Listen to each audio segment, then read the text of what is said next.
Relationships can make us either feel really, really great or really awful, which is why today we're going to go over 5 signs that you may be in a toxic relationship. So the first sign that you're in a toxic relationship would be a lack of communication. If you want a healthy relationship, then you should ask as quickly as possible the questions that you're afraid of what the answer may be, because those questions are usually, where do you think this is going? And for example, if you want kids and you only find out later in your relationship that the other partner doesn't want kids, and you've already spent all these years together, that could be an issue. So basically, to clear all those questions you have beforehand. According to Tim Ferriss, a person's success can be measured by the uncomfortable conversations they're willing to have. And I think that also applies to success in relationships. We often think that being in a great relationship is a relationship in which there's no conflict at all. Well, guess what? You're not going to find that relationship. No matter what relationship you're in, there are always going to be some issues where you don't see eye to eye. The thing about healthy relationships isn't that there's no conflict at all. It's just that they know how to deal with conflict so that their conflicts don't escalate. A second sign would be codependency. As I've already mentioned before, that you're never going to agree on everything.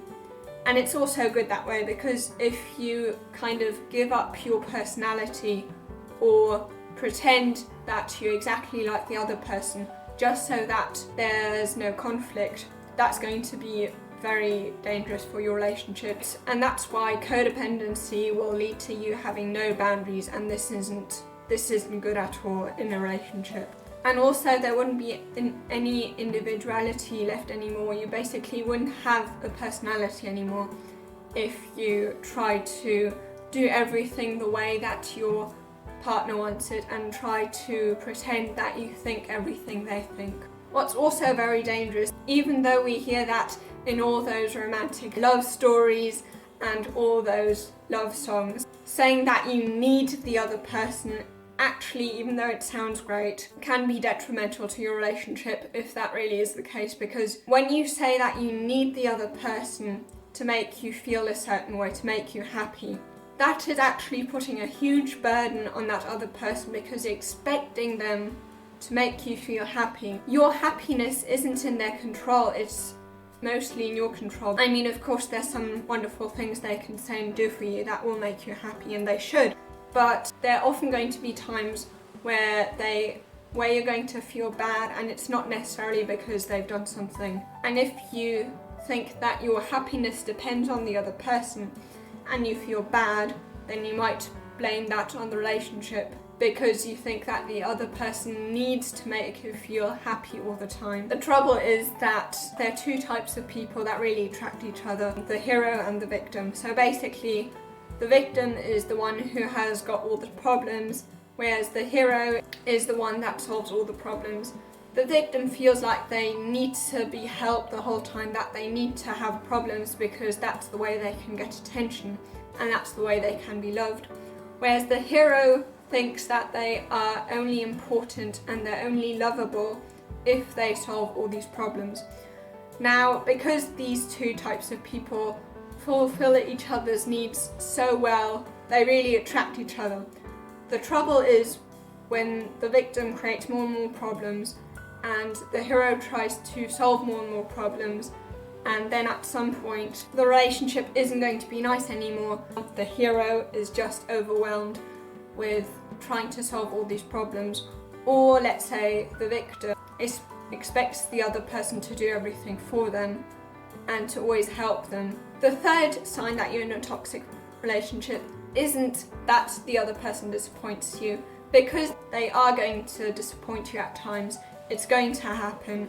A sign that maybe you are in a toxic relationship is that when they do disappoint you, they don't try to become better or don't apologize. They can't admit that they have flaws. So if they disappoint you, but they try to do better later on and they really try to improve, and you can see that they're really trying to change that thing that you don't like because they really care about how you feel, that's a different matter. But if they disappoint you and they don't care that you feel bad because they did that thing, and they don't try to work on themselves, or don't want to apologise because they can't. They hate feeling, I mean we all hate feeling that we've done something wrong, but they hate it so much that they can't admit that they did something wrong, then you've got a problem. And then the fourth tip would be, if you feel any contempt towards your partner, or it's the other way around, that is a big sign that you're going to get divorced in the end. John Gottman was able to predict whether people were going to be divorced by a 95% accuracy rate. And they're basically these 4 apocalyptic horsemen, that's what he calls them, that lead to the end of a marriage. The one that is most likely to lead to a divorce of these 4 is contempt. And then the 5th sign would be if either you blame the other person all the time or the other way around. If one of the two says, you made me do so and so, when, for example, they yell at you, they say, well, you made me angry, so it's okay because you made me angry, so I'm allowed to treat you this way. Or basically when they take no responsibility for their faults. But I think the biggest of these 5 signs is a lack of communication and not being able to deal with conflict. So if you want a healthy relationship, you definitely need to know how to deal with conflict. If you want to know that, you can watch this video here.